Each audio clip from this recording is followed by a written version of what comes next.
You'd think a Thursday in the middle of June, what are you going to talk about? But this week on the BWI Daily Edition, there is so much stuff to talk about. I'm your host, Thomas Frank Carr.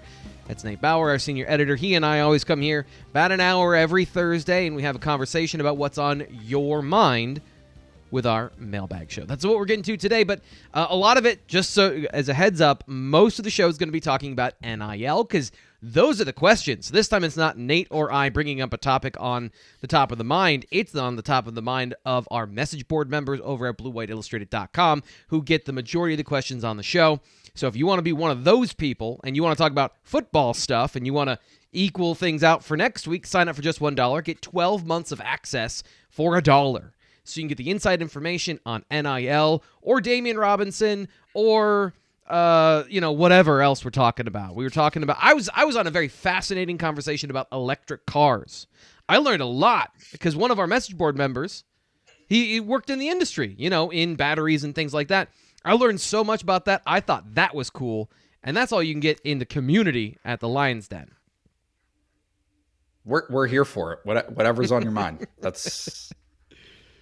But now is the right time to talk about these things, right? For sure. Oh yeah. We'll be knee deep in outside zone in August. So we'll cross that bridge when we need to. We'll be talking about cover 3 versus cover 2 versus what's a fire zone blitz and what's a read blitz and green dog blitz and all these things that anyone who knows football is like, oh yeah, I know about that stuff, and then everyone else is like, what are you talking about?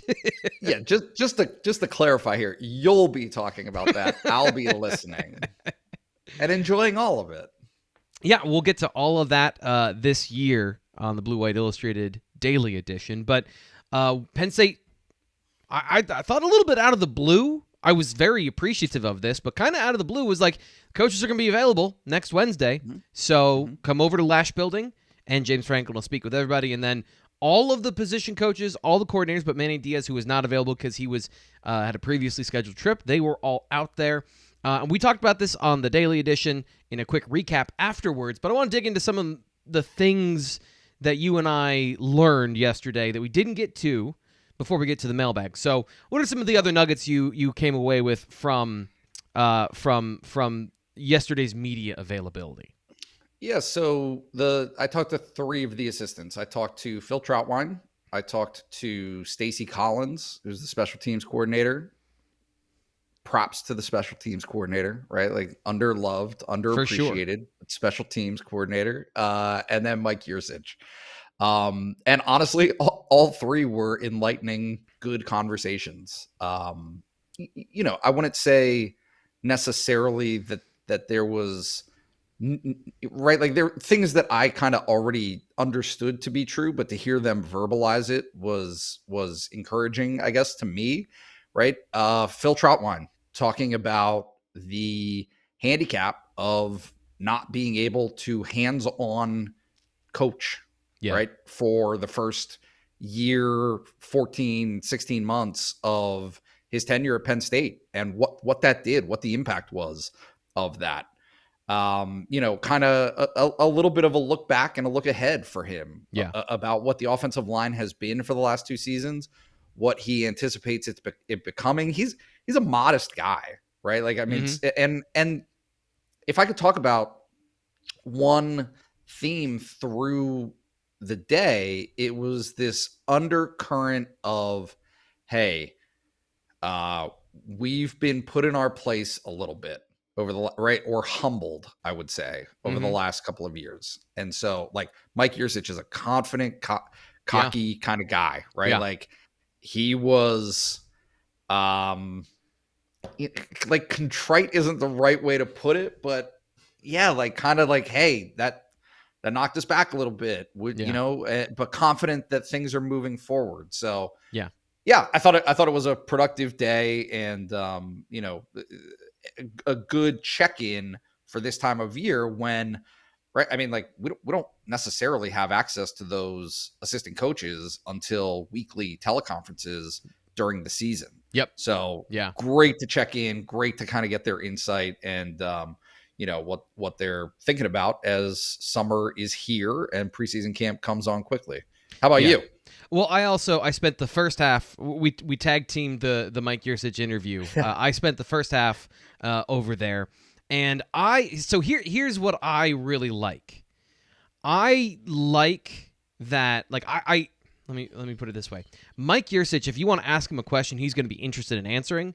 He is all about ball, man. He is all about football. So if you can ask him something that he can answer in terms of what his job's actually about, he is a very engaging, interesting, and I think effective communicator. Like, I learn when I ask a good question. But if you don't ask him a good question, like, he's respectful, but he's not like some of the running game conversation yesterday. I was thinking about it last night because I couldn't fall asleep because I was thinking about it, like, that circular thing in your brain. It'd be like asking you, Nate, about the run game and asking you as the offensive coordinator about the toughness of your offensive line, or you can't run the ball, what are you doing?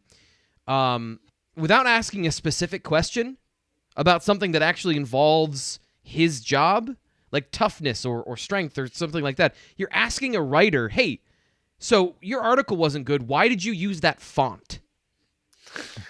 Like, it's a part of your writing. It can be a detriment if it's not right, but that's not really his job. His job is not toughness, and it's that is something that everything is incorporated into. The head coach, the strength coach, the positional staff, the offensive coordinator, it's the program that creates those things. His job is the tactics.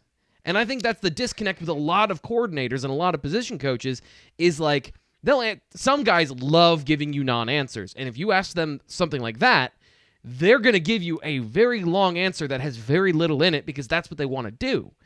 And Mike Yurcich isn't that guy. Yeah.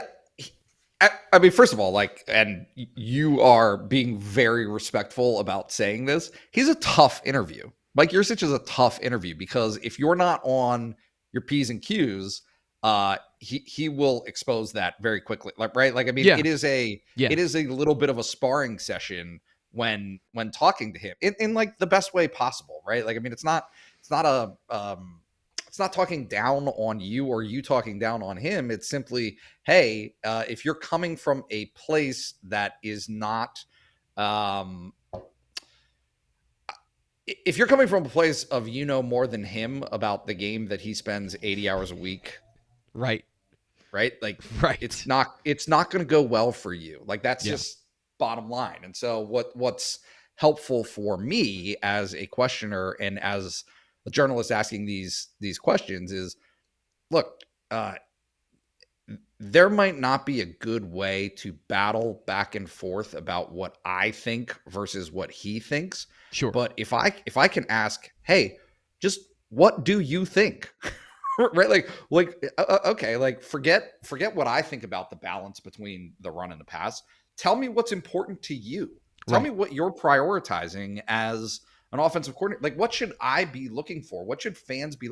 What is the indicator of success based on what you want your offense to be? And the easy answer to that, which he always says and is a valid response, is points. Yeah. Right? Like, points. That's the indicator. But then other things that I wrote about this morning, okay, forget how many times they had a 100-yard rusher. Forget how many times they topped 100 yards rushing as a team. Forget the fact that they were 118th in rushing last season. Mike Yurcich knows and said yesterday that his metric is yards per carry. Bottom line is if you run the ball 15 times a game instead of 35, but can come out of that 15 carries with what, 6, 7, 8 yards a carry, you're in business. And if the quarterback is a part of that, it means that they're focusing on the traditional game, leaving wide open holes for the quarterback. Like, this is so on point, Nate. You killed it there, because that's something I've been talking about this summer is so there's this old school idea of establishing the run, right? We have to run the ball to have fourth quarter success and wear guys down. And maybe there's some of that. Maybe that's a part. But you've wasted 3 quarters to get to that point. Yeah. As you've said, go get points, and the efficiency of the run game is the threat. The threat of the run game creates easy decisions for the quarterback with RPO and play action. That is the main thing that Penn State lost last year. Was not that they didn't have a 100-yard rusher. It's that they didn't have a guy that was carrying the ball and getting 6 yards every time he touched it. And then when you build off of that, the quarterback game gets easier. Sean Clifford's athleticism, that is so right. And how you go do that is what I'm interested in. What is the key to that? What you mentioned about RPO and play action, it is very bluntly, and he said it yesterday, putting defenders in conflict, right? Like if guys, I wish I was there for this part of the conversation. if defenders can diagnose what you're doing and have no doubt about it, they're going to fly to the football at this level, right? I mean, let alone the NFL. And there are guys, obviously, at the next level who can make up for that. Michael Parsons can not know and still make up for it because he's that athletically gifted. He can take a false step, which in the NFL is death, and then figure it out on the fly and go get the football. But that's Micah Parsons, who is one of the best athletes we've seen come through Penn State in a very long time. Talked about that with Seth Galina, by the way, on the PFF. From PFF on the Blue White Illustrated Daily Edition last week. So if you want to check that episode out, we talked about putting players in conflict and how the RPO does that, how play action does that, and how that's the bedrock of modern college football, of making guys, and this is why I keep saying this on the show, if you're a linebacker, you can't be right if you're playing a good team.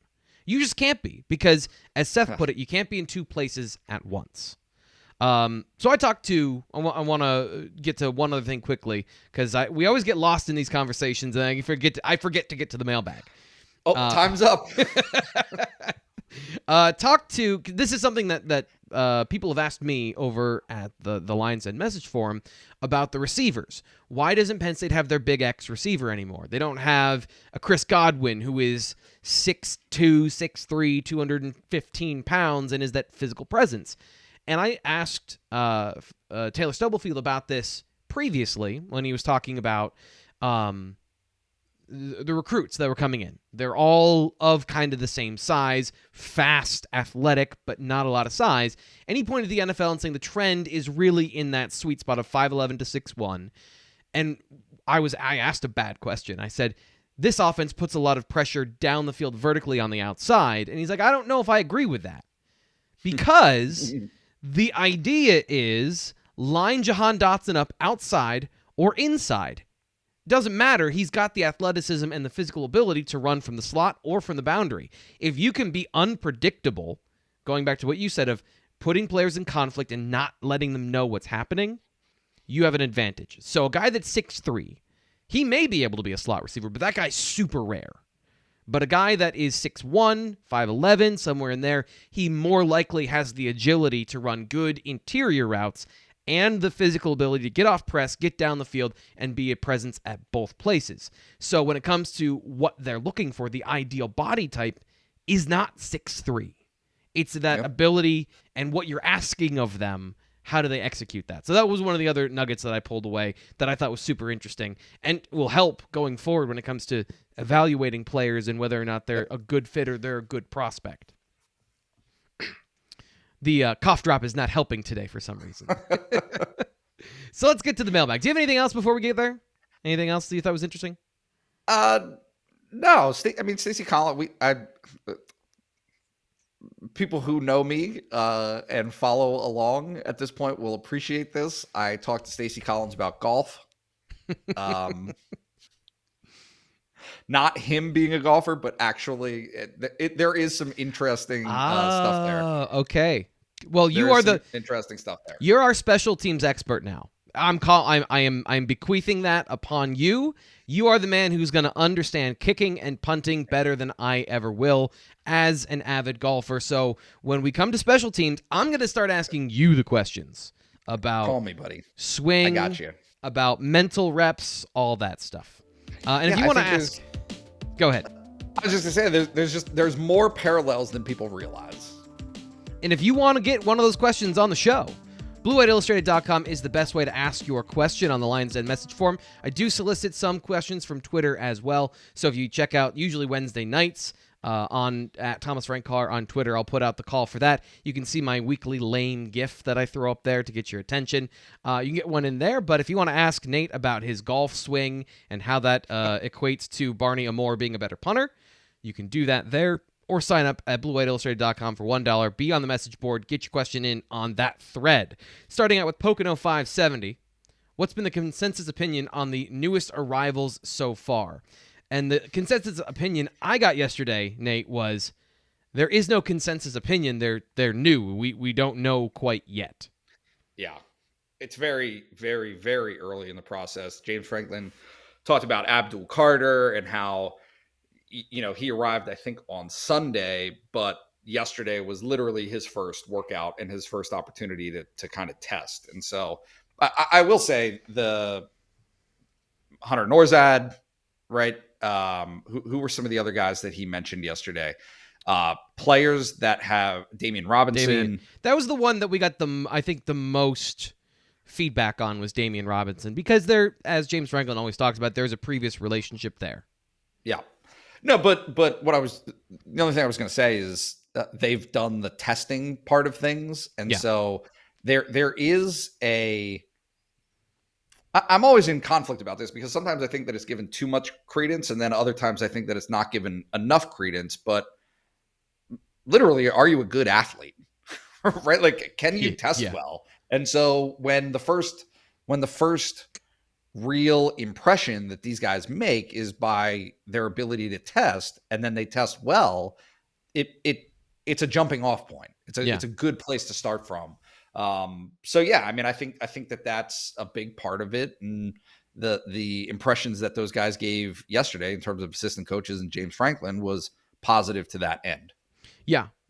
And they kind of knew that going in about some of these guys, especially Damian Robinson, as they recruited him heavily previously, but then it's the question of where are you physically now is I think the difference. Yeah. What's curious to me is, and because you don't really hear it, and it's not a surprise that you don't hear it, is what about the guys who don't test well, right? Like, what about the guys who come in and maybe you have a certain expectation as a coaching staff because that's why you recruited them to come play for your program, and then they come in and they're just lackluster or something's not quite right. What do you do there? And I mean, I think that the pretty obvious de facto answer there is you just work them, right? I mean, you get them with Chuck Losey and you go from there. I think that was we heard a little bit of that with Mitchell Tinsley. Absolutely. They were probably expecting him to be a little more explosive. He didn't test the way they wanted. And then James Franklin mentioned it twice of he's a great receiver. He's going to get in our speed program. He's going to see how much faster and more explosive, and maybe even mention explosiveness more than just speed. I think it's also the vertical there of now he's got to compete with great athletes, and he's going to see how high the bar can be set.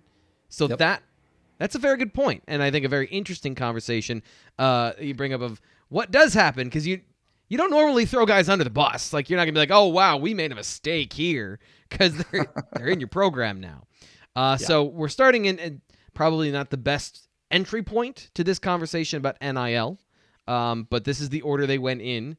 So Losey's Mustache asks, and this is a long one, Franklin talked about getting to a point where they have everyone making a base NIL salary. You will have then setting the market to determine their extra value. So afterwards, after the base, whatever they can get from the market is what they get. So at what point do these colleges just make them employees? I think that's a great question. If they're employees, don't they then have to pay for their own education? Since the value of the scholarship seems to be lost on these kids, now we're getting to the opinion here, and they are just focusing on what can you get for me. I think it's a smack from reality might do them some good.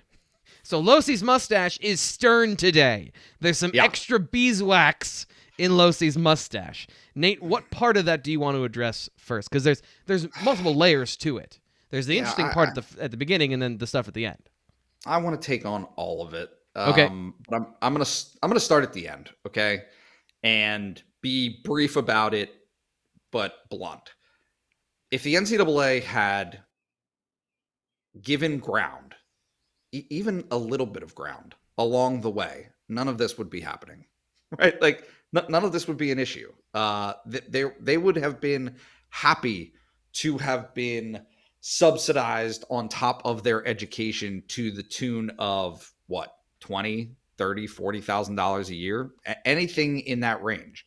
And for the added dent into the budget would have been nominal compared to what is now being talked about as a prerequisite to be able to compete in this space on the NIL front, right? Like Ryan Day is talking about $13 million. That's probably on the low end of reality of what it's going to take to compete, because everybody now is going to be shooting for that 13 million. And the way to win is to beat whatever your competitor is doing. Right. So all of those costs, all of those things could have been contained and could have been dealt with. I don't want to get into the issue of amateurism, but it would have fallen within that scope to have been able to just like give a little, and then you avoid this complete absence of rules, this complete, think of many cuss words that can go in there, right? For what the situation is right now. But like in terms of, hey, like a smack in the face of like learning what the value of an education is or so on and so forth. Like, I'm sorry, but that just doesn't align with the notion that these people, right? Yeah. College football players, the product, are delivering to Penn State University a value of roughly $130 million per year. Yeah. Yeah. Bluntly.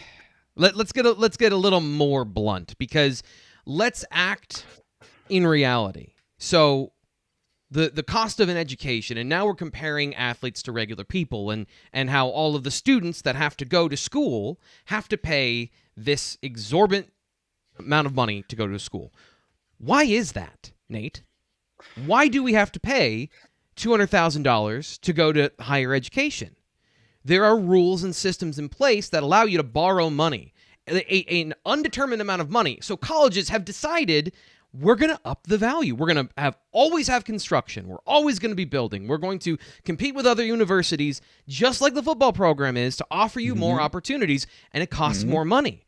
There's nothing that says that a college education has to cost that much. It was decided by all the other factors in place. So let's just say, they're businesses. Because they're trying to make money. Exactly.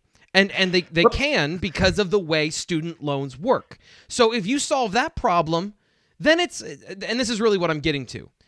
If you're working at a business and it's a lucrative business and it's a very successful one, you have benefits packages that are better than what you and I have. And I think, that doesn't mean that I think our benefits package is bad, but I don't get exactly. I don't get a car. I don't get hours on a helicopter. And I'm sorry for using James Franklin's last negotiated deal. Isn't that part of the deal? Is he's using the helicopter and he gets like time to use the other things, and it's just what jumped to mind as far as like perks, right? Yeah. So a perk of being an athlete at Penn State is that you get the education, but you're to the point of being an employee. It might go to that point eventually, and then it's the education is a benefit for going to the school. There are academic scholarships that provide full rides to bright, gifted students. Like, what are we talking about here? Like that notion, these things of providing benefit to the university, to make the university look good, to provide value to the university, that's all over the place. It is not limited to football or men's basketball or any number of athletic endeavors. It's all over the place. So I just, I reject the baseline of that part of the question. But going back to the beginning, at what point do these colleges just make the players employees? Yeah, I think that honestly will probably be something that's explored very seriously. Yep. Because what they were concerned about, right? And again, this is tying all of these different strings together, is labor unions. The NCAA didn't want to have to deal with labor unions. That's why that was never bridged in the first place. The idea of amateurism. They couldn't be pros because if they were pros, they could bond together, become a labor union, and then demand certain things. Demand 48% of the revenue from television, which is what the NFL union does. That's why there's a salary cap. That's where primarily most of the money for the salary cap comes from. So, we don't have any sort of comparative system in sports for what college football is, because it is either the third or the second most popular sport in America. It generates, on a very broad spectrum, more money than anything but the NFL. Like, it is up there as far as like money makers in sports economy. And we don't have any way to navigate this because until recently, you didn't have to pay the employees. You didn't have to pay the people that are on the field making the product, and you had a built-in reason to keep it differently because they graduate after 4 to 5 years, so that's not like you have any entrenched people that are there to gain any sort of clout, advantage, negotiating power. It's a built-in system the way it is, and we're laying the floor bare here, by the way. I don't want to skirt around this because we're talking about it in real dollars and cents now. That's the reason. There's no power amongst the players that graduate and leave. Right. So, sorry. I know that... It's to me, I think that my frustration is no matter what they asked for, no matter what players were demanding or asking for, it was always going to be villainized. And I just think that you can't get to a point in the system where the imbalance is so dramatic. Yeah. Right. Like, and I've talked about this. I've said this on our message board. Do you know what happens when the media goes to a big bowl game? We get gifts. Like the Fiesta Bowl gives out gifts, right? The Fiesta Bowl, I don't want to just single the Fiesta Bowl out. All of these major bowls have a ton of money that filters through the bowl game. Tickets sold, media right, like you name it. All of this stuff. They do these massive charity philanthropic deals. They sell the naming rights to the bowl to get lots of money. Yep. There's a ton of money. And then every year as the media, we write these stories about how they got a PlayStation, right? Yep. Like all the players got a Fossil watch. Yep. You name it. And it's like, hey, by providing these relatively small in nature benefits, it distracts from the reality that this is way out of whack. This is so far out of whack. Like you've got coaches in college football, James Franklin among them, making $10 million, right? Like $9 million. But we're going to say that Jahan Dotson is worth a PlayStation. Penn State was worth a PlayStation and $100,000 education per year, right? Like it's just, it's not right. Yeah. And I think that coming from like an eyes open perspective, there's a realization that, now things with NIL are probably swinging too far in the other direction. Yeah. Right. Like $3 million deals for players who have never taken a snap of college football. That is galling. I understand why the public is responding the way that it is. Yeah. But also, this was a mess created of the system's own choices. And this is, by the way, I'm using the NFL time and again as a comparison because it's the only other sport, the only comparison of a sport. The NFL had this problem, and they collectively bargained with the players' union for a rookie wage scale in the draft. So Sam Bradford wouldn't get $50 million and then be okay. Jamarcus Russell wouldn't be the biggest bust in history, and then you had to pay for that, literally for 5 to 10 years.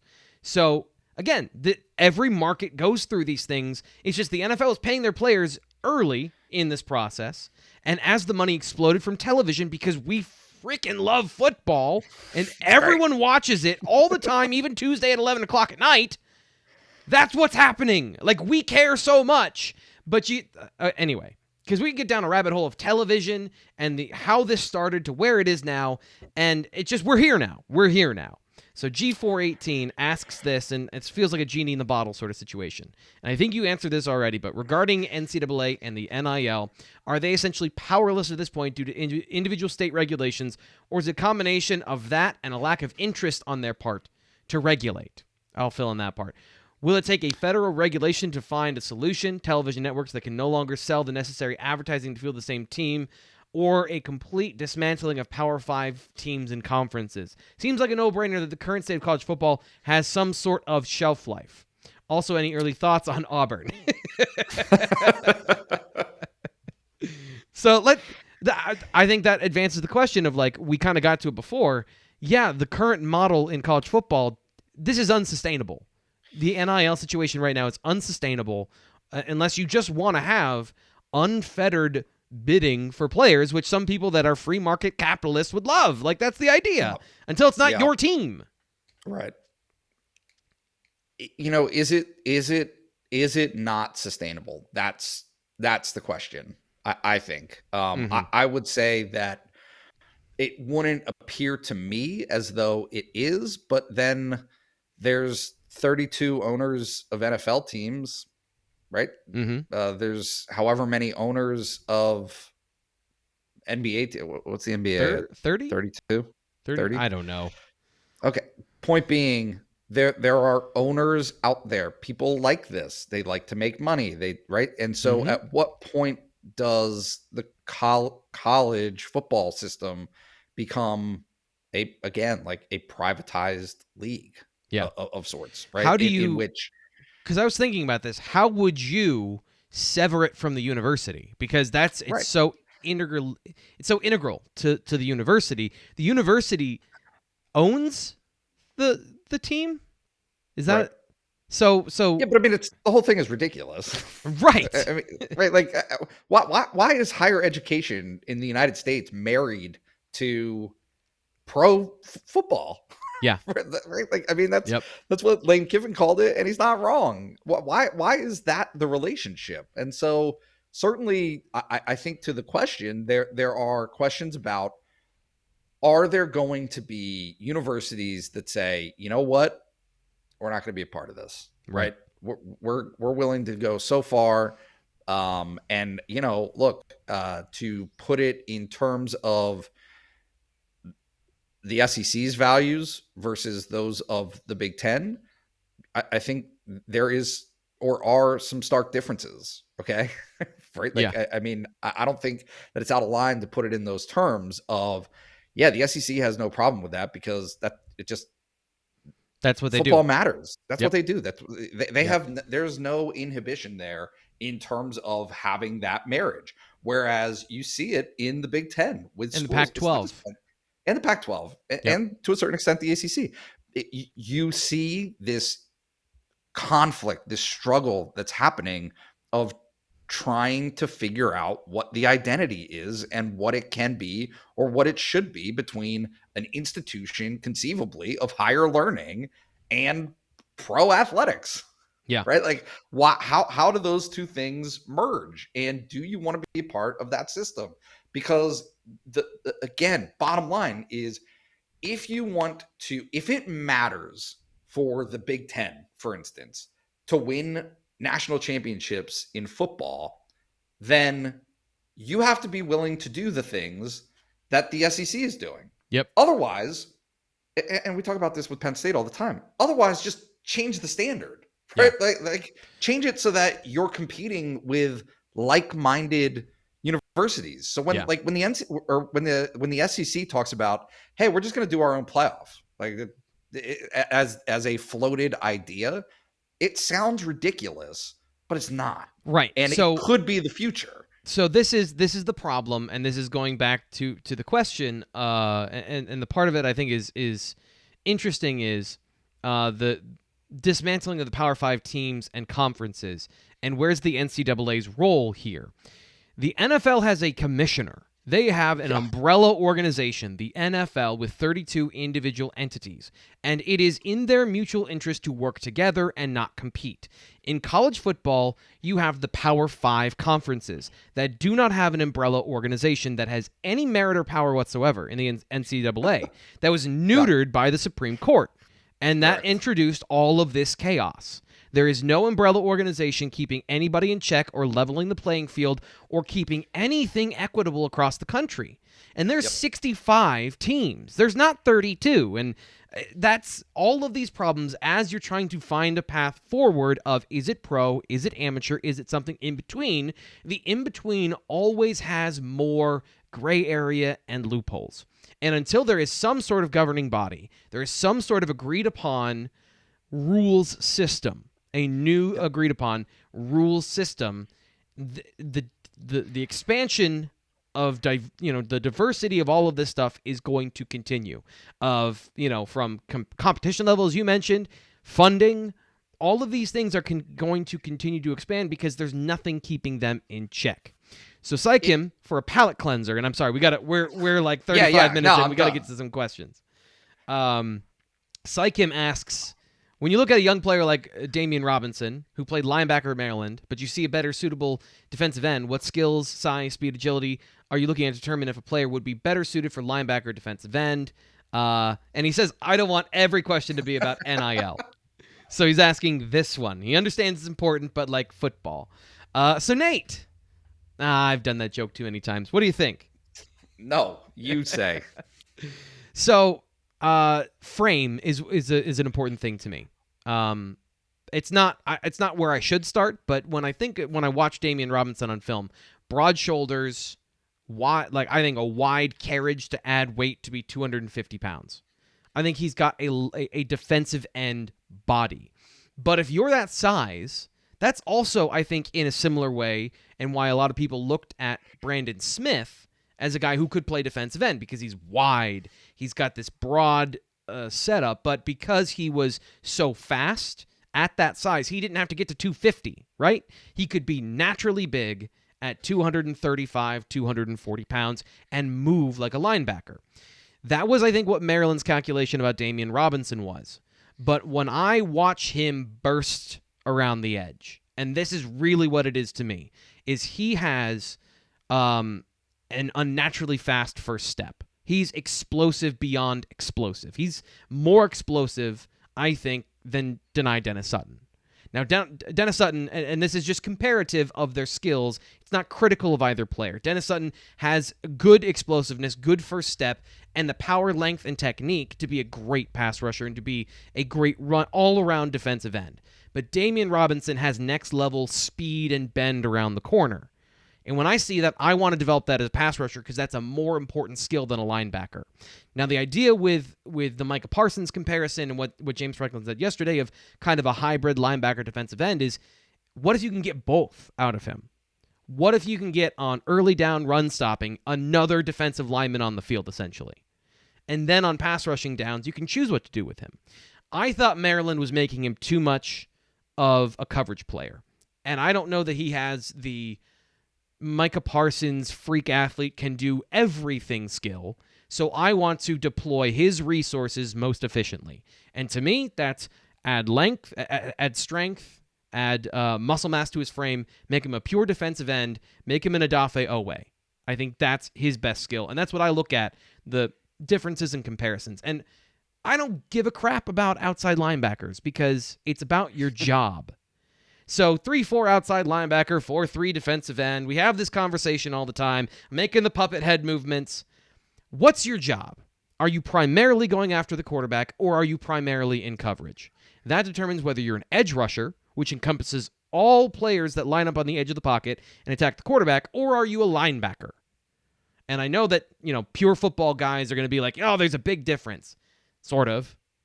And I just thought that the ratio for Robinson at Maryland was too skewed towards coverage. I thought his skills were more attack the quarterback, attack the quarterback, attack the quarterback.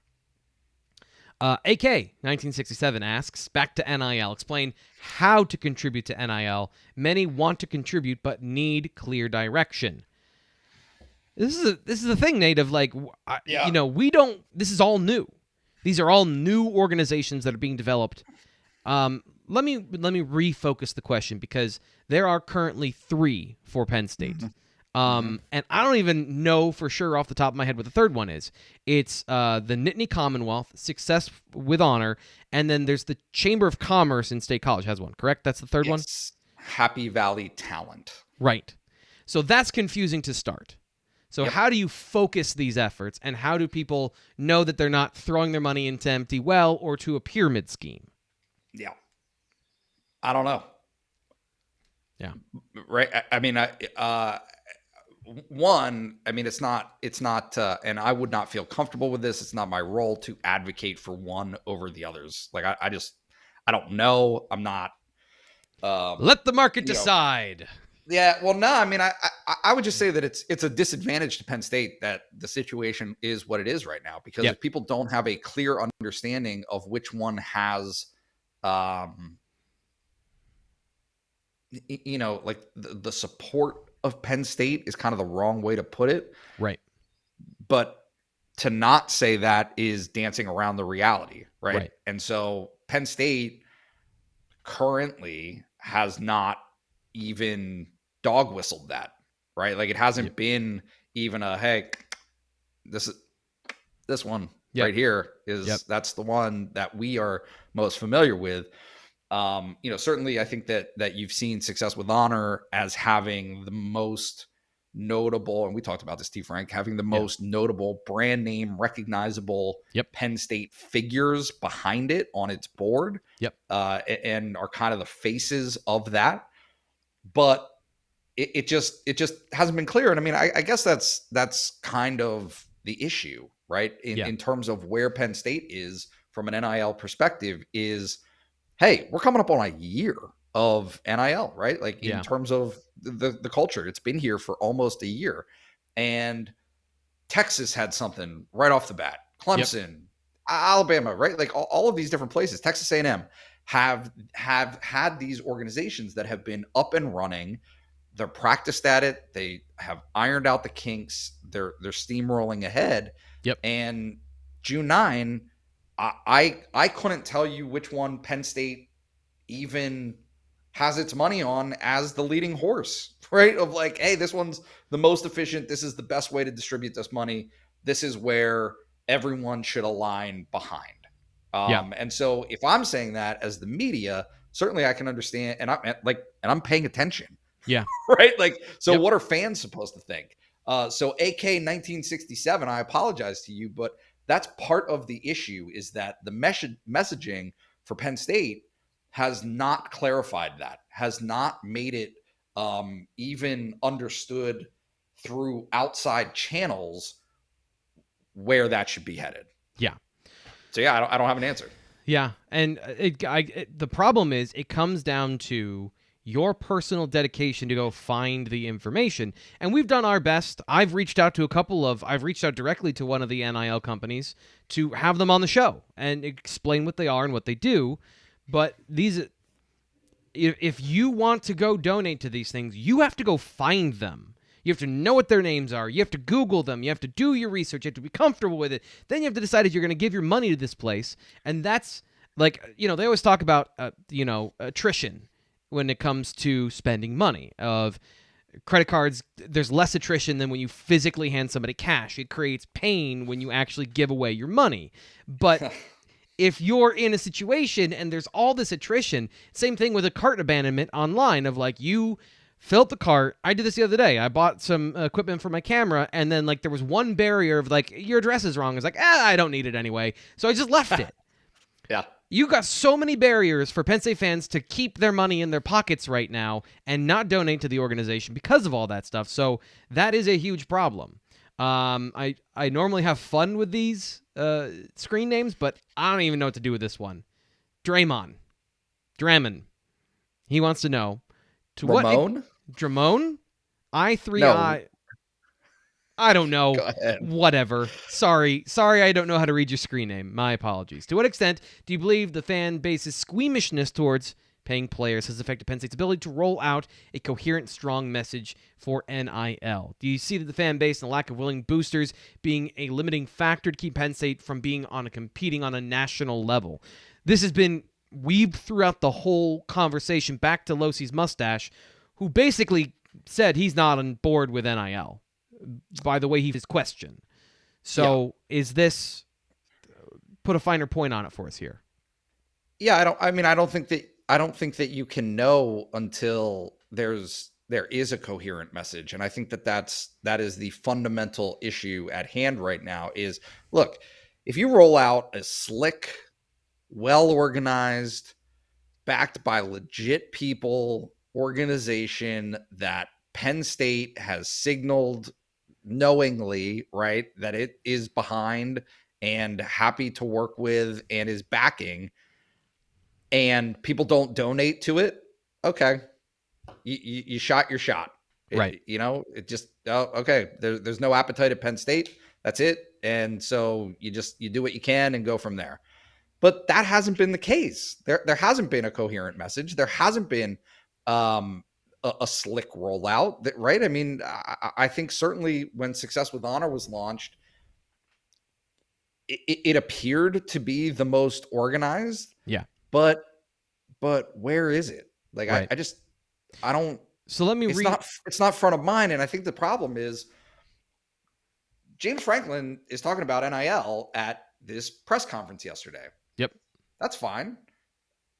And it's understood why that's necessary. It's understood why Penn State needs to be a part of that conversation. We get all that. I get all that. You get all that. Yep. I think that the public understands that. But when there's a disconnect between hearing that message, where does that energy go? Right? How do you take action? Yep. How do you take action on that? Yep. And it hasn't been clarified. Let me ask you that. And this is the next question in the evolution of this, is that where Patrick Kraft or Neely Bendaputi come into this conversation of focus, messaging, getting everyone on the same page? Because clearly it can't be James Franklin. He can only sound the alarm bell. Yes. All right. Perfect. I mean, not even Dr. Bendaputi, right? I mean, it's Pat Kraft. Like, Pat Kraft, job number one, door number one is, hey, he needs to be, right? I've said this a few times now. When Ryan Day was talking to a group of boosters about what would be needed to sustain roster management, and he threw out that $13 million number, right? Yeah. The guy who was with him was Gene Smith. Okay. Mm-hmm. There needs to be a Penn State used to do the coaches caravan, right? Yep. And whether that was great or not, it was a ton of effort and a ton of time, but you saw it. You saw this message that was being pushed by Penn State, unified as an institution. That has not existed with NIL, and it's going to have to exist moving forward. And I believe and expect Pat Kraft, James Franklin, maybe even literally on July 1 to have a rollout or soon thereafter of the two of them pitching the right people, if not everyone, right? The broader public on a plan and a direction of, this is where things need to go. This is what we need. This is the support that, will take Penn State to the top, you name it. Right. But I would expect the two of them to be at the forefront of it. So this is now Chris spinning this forward for us here. I appreciate the unintentional layering of these questions, which I totally did on purpose. So he says, referencing Ryan Day and the $13 million number that set all of this conversation off yesterday, Chris Galso asks, in your humble opinion, is $13 million enough for Penn State to compete? I'm all in on NIL, but I think your perspective could help those who are hesitating along. So I know somebody else on the thread mentioned this $150,000 per player for $13 million for roster management. Let me just put it in perspective, because I've been referencing the NFL this entire time, and if you don't like that, tough. Like, I don't know anything about minor league baseball. Also, I think that is an abusive system for the most part. I love going to minor league games, but I don't like thinking about the amount of money those players are paid versus the time that they spend. So we're going to go. There's an issue in golf with the same thing. Look at what's happening with LIV, right? Like, there's a lot of intersect going on with these sports and the way that they're structured. Anyway, continue. So there are 20, I had the number, 21 players in the NFL whose base salary is above $13 million annually. There are 121 NFL players whose salaries, total compensation, is over $13 million.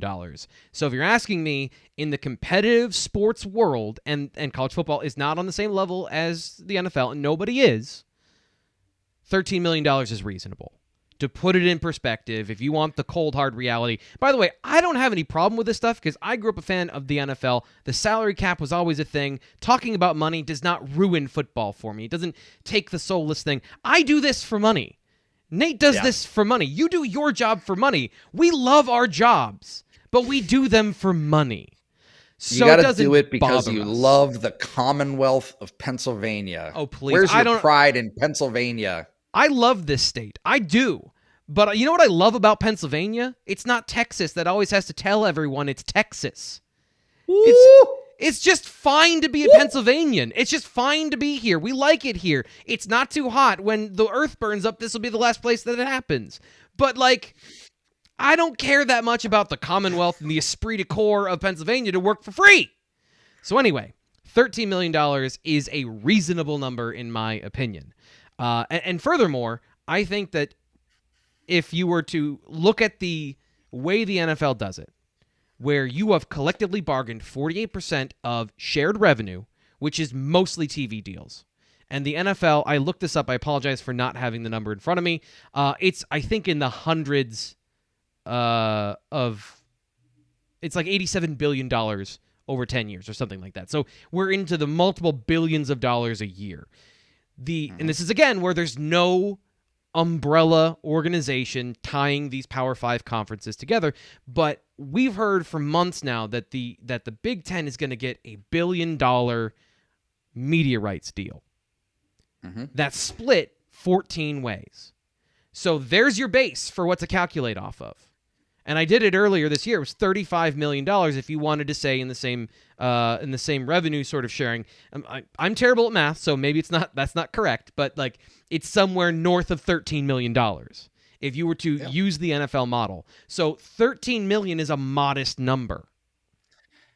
Yeah, I think it's low. I think it's low for what the potential is out there. I don't know. Like it just part of what's interesting about this to me for Penn State is this notion of, hey, look, Miami, right? They're the easy one to point to. John Ruiz is bankrolling this. Yep. It's just him. It doesn't matter if anybody else is on board. He's going to do it himself because that's what he wants. Yep. Fine. I don't see that currently at Penn State. Terry Pegula is selling the Sabres.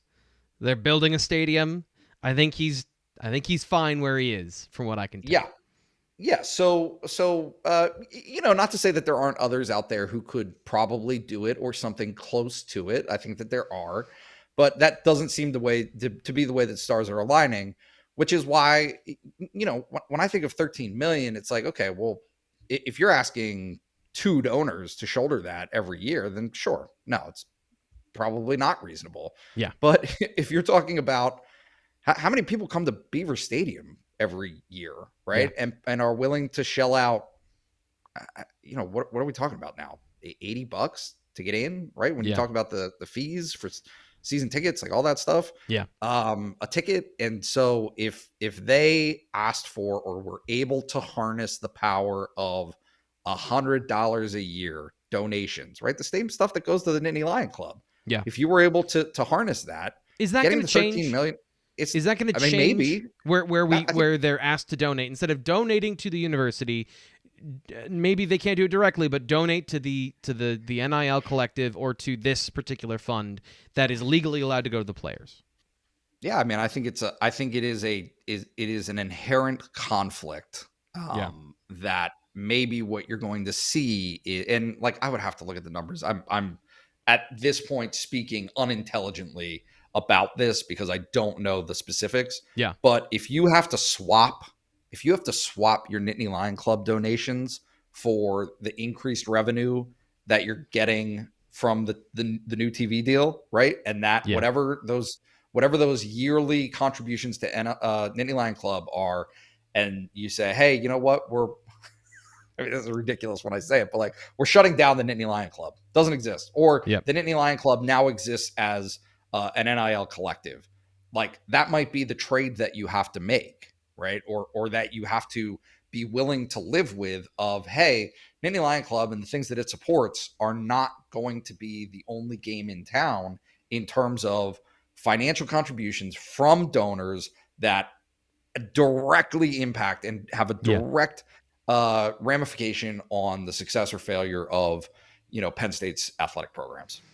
The BWI Daily Edition Mailbag Show, all about NIL. I'm your host, Thomas Frank Carr. That voice you just heard, if you're watching on the YouTube channel, Nate Bauer, senior editor. If you're listening on our podcast, I love you guys. Thanks for downloading and subscribing. And please do wherever you get your podcast if you're watching this because you saw NIL and you thought it was a juicy conversation. Welcome to the BWI Daily. Subscribe and make sure you check out our YouTube channel for all the great stuff we've got going on over here, including press conferences, highlight videos. There's going to be another camp this weekend. We're going to get video and photos from that, so subscribe to our YouTube channel. And just a reminder, BlueWhiteIllustrated.com for all the stuff. So if you think this show is just the tip of the iceberg, Nate's reporting, Ryan's reporting, Greg's reporting, all at BlueWhiteIllustrated.com, all the information, all the words. I'm here to dance and sing and entertain you. Little fired up today because I think this gets to the heart of a lot of stuff in terms of college football, the long-time inequity between the players and the situation because of the money we're talking about. Because people love sports and love football specifically and basketball, there is all this money around. And we've talked about facilities, Nate. We've talked about, and I don't think facilities are going away, but Penn State and Clemson and Arizona couldn't pay their players legally, so they built Taj Mahals with all the extra money. Does that change going forward? Does the money start going directly to where, in my opinion, it should have been for a while? And that's kind of maybe the future we see there. I mean, James Franklin said it in my interview with him last week, and it was kind of an aside, but I think that it's extraordinarily relevant that the programs who got their facilities construction in, right, or are in process or almost done or are done are ahead of the game. Yep. Right? Like, I think that Penn State is kind of straddling that line because obviously there's more to do. There are more needs that Penn State has from a facilities perspective, but he said it's an awkward conversation to have to go to donors now and say, facilities are still a need and we definitely need you for this. Oh, but also you need to be aware that NIL is now a huge need as well. And so got to double dip. It's this, you got to double dip. And so people who don't have to double dip because their facilities are already built and they're shining and new and whatever, like that doesn't have to be the conversation now. The conversation can simply be, hey, appreciate all your support over the years. And now this is the next frontier and got to have you.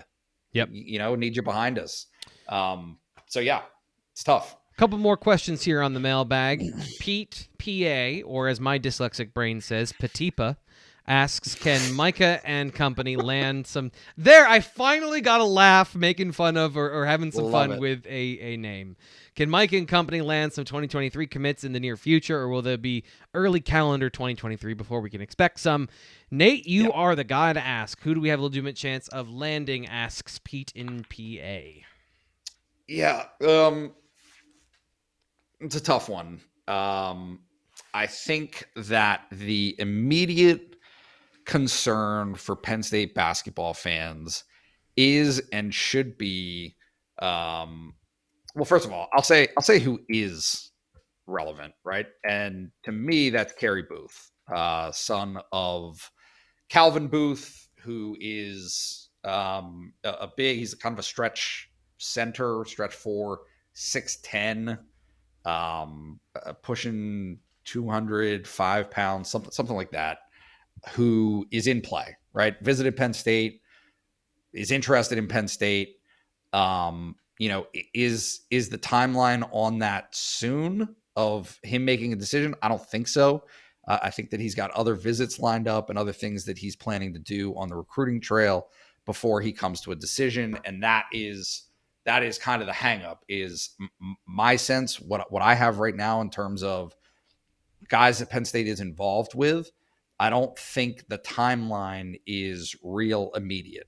I think you are looking at August, September, maybe even into October before some of these decisions get made.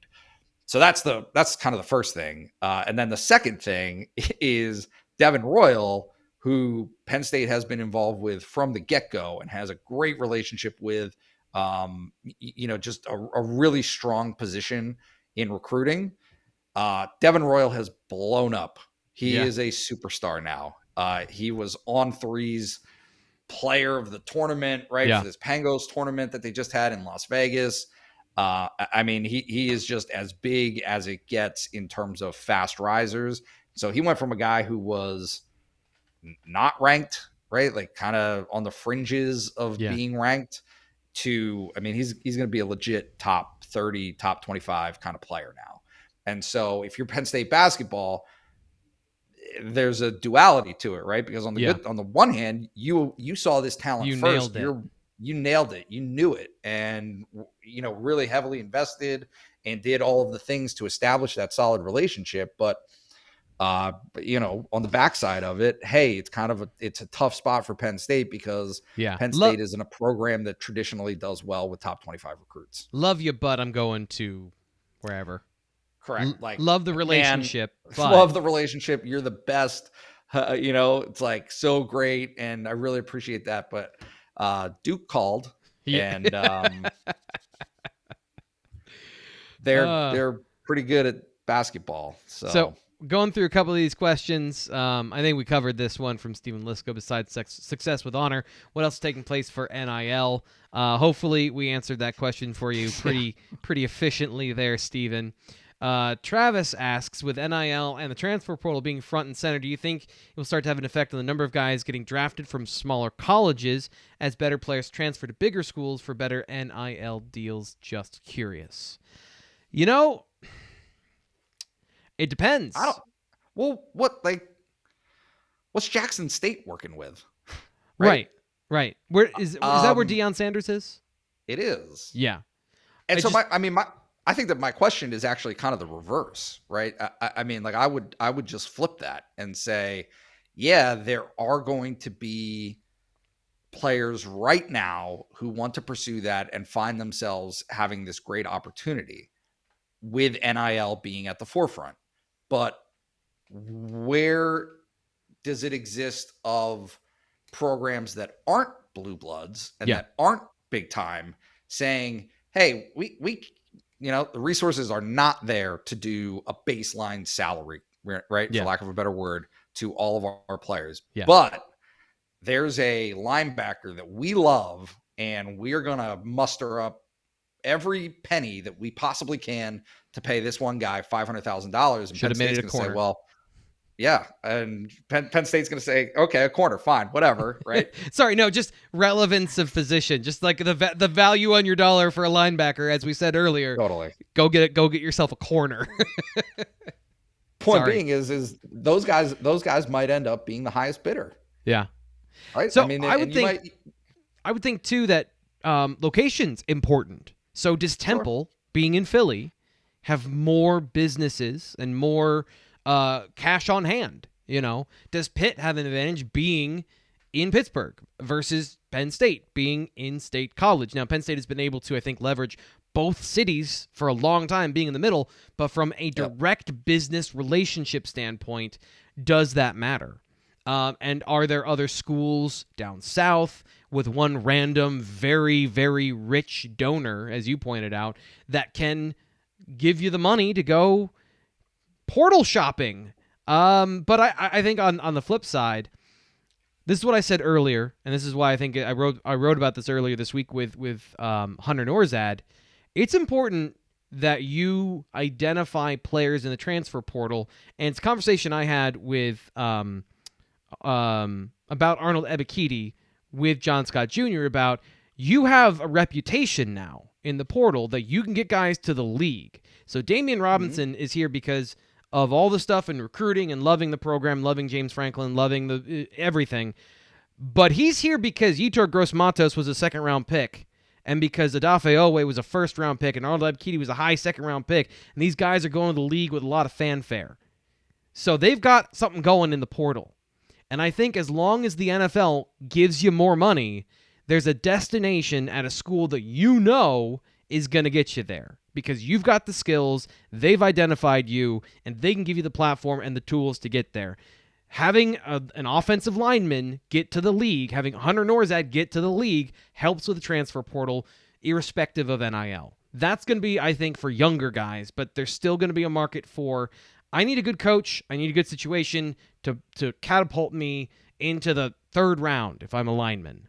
So I think that's how I look at that particular conversation. And the transfer portal isn't all negative. Like, it isn't all fear-based. There's opportunity there. The last question we have is from Mark Milutin. Damn it, Mark is my friend, and I always screw up his name. Multinovic. Mark Multinovic asks, how do you feel about top 25 chances this year? Key things that to stay consistent and be a top 25 program. Ending on a football question, Nate. Mm-hmm. You first. We covered a lot of it. Have a consistent threat on the ground. Help your quarterback out. You'll score more points. And that doesn't mean establish the run on 1st and 10, and a bunch of modern ideas about football. It's about creating that stress on the defense, and it has to be from a legitimate threat on the ground. And then defensively, Damian Robinson or Dennis-Sutton have to come in and provide pressure. Or any combination of Adisa Isaac and those two have to create pressure, because I think the rest of the defense can be fine. I think the secondary has a chance to be great. If all those young guys elevate their play, they could be deeper than they were last year with a similar baseline. Maybe not the high highs of having Brisker and Brown back there together, but this could be a very good unit. Those two things are what I'm looking at. Pass rush and efficiency on the offensive side. And then, I think they're right back to where they were before. Yep. No objections. I think the schedule is important. How they start is extremely important. Injuries are always important. Like, I'm assuming that the conversation is going to have a built-in caveat that, like, injuries throw everything off, right? They just do. And so whatever those expectations are, if any of the starters, particularly on the offensive line, particularly on the defensive line, are lost, quarterback, right? Like, any of that stuff happens, then all bets are off. But I would push back on the offensive line, believe it or not. Like, that they have enough depth. Their guard depth. So let's just, worst case scenario, Olaf Ashanu gets hurt. If Olu goes down, right? But Landon Tengwall performed well last year at that position. Yeah. And if you then insert one of the guys that are backups at left, I think you can roll along that way. You're not going to be at your best. You're going to be percentages worse. But I do think that there's a better situation than there was last season because of that guard depth and because of Tengwall specifically. But if Juice Scruggs goes down or if Caden Wallace goes down, and worst case scenario in the situation, now you have a problem. But I do think they have a little more flexibility up front than they did last year. Okay. Granted, it gets thin quickly. And they realized that last year, right? There were expected 9 who could contribute before the start of the season. Yeah. Oh yeah, I didn't quite agree from what I've seen that there's 5 guards that can compete. I think the number I put at is 3 with Sal Wormley, Hunter Norzad, Landon Tengwall. And then the other guys, they can come in, and if they provide you with that, and James Franklin is saying I'm wrong, you haven't seen the other side of it, that there's 5 of them we feel good about. That is depth. That is super helpful. I mean, not to belabor it, but we're talking about coming back from injury for PJ Mustipher, and granted his was in the middle of the season, but similar deal, right? For Sal, where's he at, right? Yep. Like what is a reasonable expectation for a person who suffers an injury like that in August as compared to October? Because if our expectations for October guy are then I would probably argue that expectations for August guy aren't that far off. So we'll see, right? But I'm I'm with you on all of that. I just look. This is just kind of the way that I see things in general, right? And it can cross sports, right? Basketball is kind of the same way. Is if you look at the schedule, you see teams that are like obvious losses or obvious heavy favorites out there, right? I would say that there's probably 2 on the schedule. And I don't even know if I would go that far. It might be 1.5, right? Yeah. But who's the second that you're thinking of? Probably at Michigan, right? I think at Michigan is that part. We'll see if they come down to earth this year, because we'll just see if they come down to earth, if they can replicate that success from last year. I mean, that's the worst part of this, right? Is like you and I have this built-in natural disrespect for what Michigan does. That because they established the run, right? I mean, they're a college football playoff team last year, and I can't sit here and say that Penn State should be a heavy underdog in that game. I can't, just based on what they do. I don't like it. But Ohio State, I can say, is going to be a heavy favorite because that's what they are. That's where they are, right? Particularly with that quarterback coming back. So that's that, right? But if you're looking at the rest of the schedule for Penn State, there's just this swath of games that Penn State probably should win, right? But just on the top side of that, probably. Right? Versus that you also are very able to lose. And so that's where things get thrown into flux is, all right, I see the schedule and I'm saying, okay, maybe 3 games are like absolute, no doubt about it. Yeah. These teams are 100 and worse in the FPI, right? They're just not good. Versus this, wave of teams that are between 15 and like 50 that Penn State could fall anywhere in between that scale just based on development and, how things kind of play out. So we'll see. I'm not ready to go into season predictions yet. Not ready to do it. It's not July yet. We don't have to start looking ahead to camp, which means we're looking ahead to the season. We're just here in June. Speaking of, we're going to do some more recruiting tomorrow, preview the weekend coming up, and of course, we're going to have coverage of that coming up this weekend as well, Penn State's next camp. So subscribe to BlueWhiteIllustrated.com and subscribe here on the YouTube channel and wherever you get your podcasts. I'm your host, Thomas Frank Carr. We'll talk to you tomorrow.